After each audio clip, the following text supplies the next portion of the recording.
So our body thinks. And that's important to know, because if our body thinks in uneven ways, or sick ways, or cynical ways, or angry ways, then we become uneven, or sick, or cynical, or angry. But if our body thinks in positive and healthy and peaceful and loving ways, then we become positive and healthy. We become peaceful and loving. And the list goes on. But it's your body. It's in your body where it happens. Why do you want to know all this? Well, because we've had it upside down and backwards for years, all our lives, and longer than that. We've always thought that it was random, chance, that our health was something from the outside of us. And that thought is what has set us up. When we become aware of that body intellect, when we really, really understand it, we'll be empowered to rebuild ourselves. This time to our specifications, to the way we want to be. All right, so that's where we're headed today. But before we go there, first, take a deep breath, sit back and relax. Close your eyes if you can, because we have arrived at the point of the show where we get to take our virtual field trip, our journey in our mind's eye. Today for our virtual field trip, we are going to Venice Beach, my favorite place in the world, my home, my living laboratory. But even though we're going to Venice, we're going to have, our field trip's not going to be so much fun today. As you know, not all of our field trips are fun and games. And today's is going to be a little disturbing. You'll recall a couple of episodes ago, we saw an automobile wreck. Well, today, we're going to see a bicycle accident. Are you ready? If you remember that bicycle path on Venice Beach, if you've ever seen it, it's a great thing. But it goes right through the sand.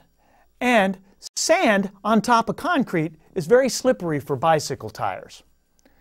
And the path curves. So here we are walking down Venice Beach, and we look over, and there's a pregnant woman, oh, let's say about 7 months pregnant, and she's going at a pretty good clip on a bicycle, and she goes around one of those curves on the path, and those tires do slip in some sand, and she takes a spill. And it's a good spill too. Now, she's not seriously hurt. Nobody's getting hurt today on energy contact. But she takes a good jolt, and she lands on her hands and knees and slides. And you know what else? She lands on her belly. She gets up, and like I said, not seriously hurt, not hospital hurt, but she's dazed. And you look, and her knees are scraped up, and her elbows scraped up, and her belly hit. All right. So when Mama fell off that bike, we know who fell with her, huh? Well, Baby did, of course. But unlike Mama, when Baby fell, he didn't know he was going to fall. He didn't have a chance to brace himself for the blow. So, do you think Baby was traumatized by that? I do. Do you think he'll remember it? Well, cognitively, no, he almost certainly will not. But at a body intellect level, he's going to remember it very clearly. And that's what our show is about today. Now we're going to fast forward, time travel about 40 years into the future. Baby's an adult now. And just maybe, Baby's got some troubles. He might have nightmares. But all the psychiatrists in the world won't be able to figure out why. Or maybe he has problems, irrational fears, they think, about the sudden onset of traumas. And they call him irrational. But given what you and I know about him, maybe they're not so irrational at all.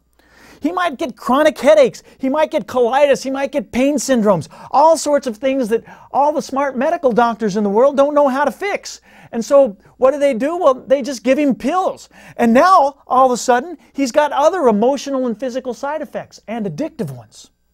And so there he is. He's on the hamster wheel. People will blame it on genetics. They'll blame it on childhood fears, but they won't go back to the source. They won't know where it came from. Hold that thought. All right, we're going to go right back to the beginning today. We're going to do some quick review here, and we're going to start tiny and build up. We looked at atoms, and we saw that atoms are all the same. Your atoms are the same as my atoms. A carbon atom in you is the same as a carbon atom in me, the same as a carbon atom in a puppy, in a puddle of gasoline, a lump of coal, a diamond, anything.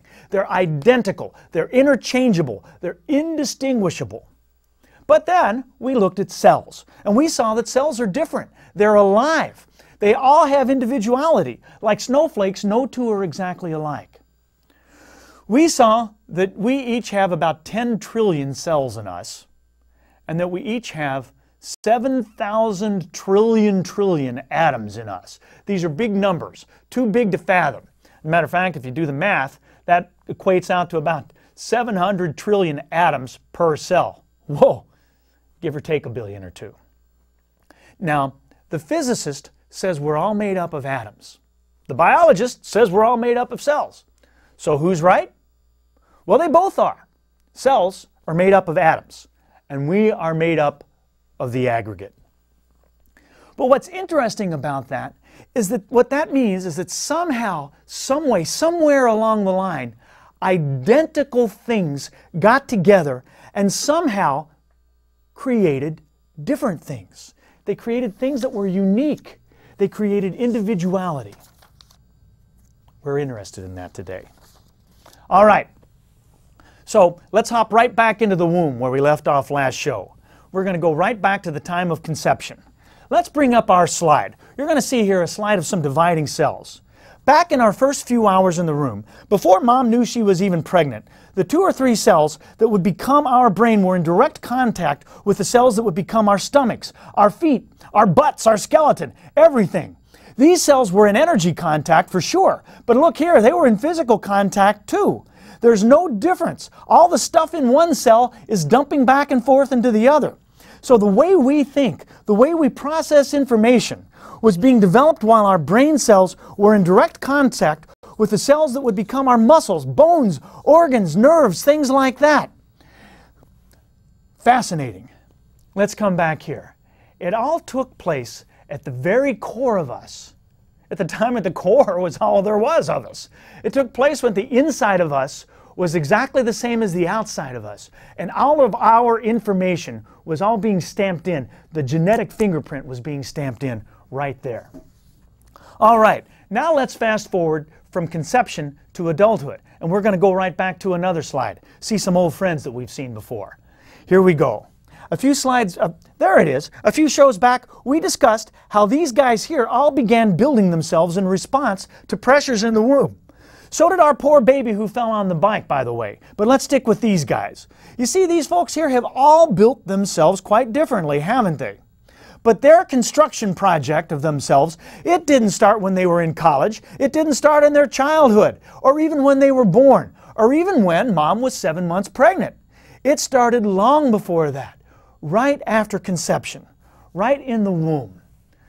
All right, let's come back here and we'll review a couple of other folks that we looked at. Remember, we saw a rigid person, a deflated person, a depressed person, an anxious person, an angry person, a happy person.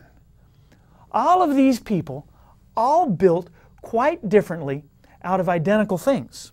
So, built out of identical atoms, but built out of very diverse cells. It all depends on how you want to look at it. And that brings us back to cells. So these cells, as you recall, they pulse and divide. They have walls that can be thick or thin. Our cells decide whether to collapse under pressure or push back. But wait a minute. That's what these whole people that we were just looking at, our cast of body types, that's exactly what we were doing. So our emotional structures are decided at the cellular level. We don't do it, cells do it. But cells don't have brains. How could that be? Hang on.